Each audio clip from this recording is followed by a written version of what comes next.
السلام علیکم ورحمۃ اللہ وبرکاتہ۔ میت کی طرف سے یا نبی کریم صلی اللہ علیہ وسلم کی طرف سے عمرہ اور حج کرنا یا طواف کرنا یہ کیسا ہے؟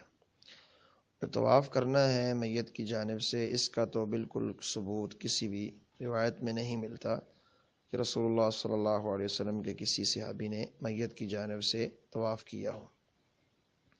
طواف تو اس کا ثبوت نہیں ہے بالکل کسی بھی حدیث میں میرے علم کے مطابق۔ اور باقی رہا کہ کیا نبی کریم علیہ السلام کی جانب سے یا کسی بھی فوت شدہ انسان کی جانب سے حج عمرہ کیا جا سکتا ہے کہ نہیں، اس میں علماء کی دو آراء ہیں۔ سب سے پہلی رائے اس میں یہ ہے کہ کسی بھی انسان کی طرف سے جو فوت شدہ ہو چکا ہے یا جو انسان زندہ ہے، اس کی جانب سے آپ طواف بھی حج بھی کر سکتے ہیں اور عمرہ بھی آپ کر سکتے ہیں۔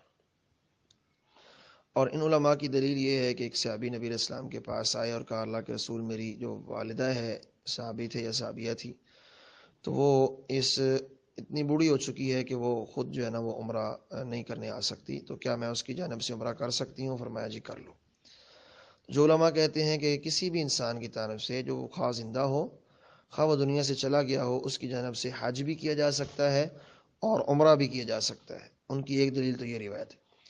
دوسرا یہ ہے کہ رسول اللہ صلی اللہ علیہ وسلم کے پاس ایک شخص آیا، اس نے کہا کہ میری والدہ فوت ہو گئی ہے، تو کیا میں اس کی جانب سے حج کر سکتا ہوں؟ فرمایا جی، تو اس نے حج کی۔ یہ دلیل لیتے ہیں۔ کچھ علماء جو ہیں وہ یہ کہتے ہیں کہ نبی علیہ السلام نے زندہ انسان کی جانب سے حج اور عمرے کی اجازت اس وقت دی ہے جب وہ سفر کرنے پر قادر نہ ہو۔ جیسے کہ روایت میں لفظ بھی ہیں، اس نے کہا تھا کہ میری والدہ یا والد اتنے بوڑھے ہو چکے ہیں کہ وہ سفر کرنے کی طاقت نہیں رکھتے، تو کیا میں ان کی جانب سے حج کر سکتا ہوں؟ فرمایا جی کر سکتے ہو۔ اور لفظ بھی ساتھ یہ تھے کہ میری والدہ کو یا والد کو حج عمرہ اس حالت میں آیا ہے جب وہ بوڑھے ہو چکے تھے اور وہ سفر پر قادر نہیں۔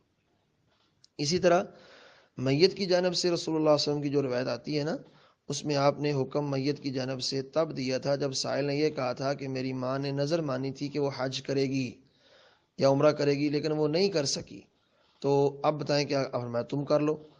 اب ان دونوں روایات کو ملا کر کچھ علماء کا موقف یہ ہے کہ زندہ انسان کی جانب سے حج عمرہ تب کر سکتے ہیں جب وہ اس کے کرنے پر قادر نہیں ہے، اس پر فرض ہو چکا ہے لیکن وہ سفر نہیں کر سکتا، وہ اس کا کوئی مسئلہ ہے، کوئی پرابلم۔ اور میت کی جانب سے حج عمرہ تب کر سکتے ہیں جب اس پہ لازم تھا لیکن وہ نہیں کر سکا، تو پھر آپ کر سکتے ہیں، ورنہ نہیں کر سکتے۔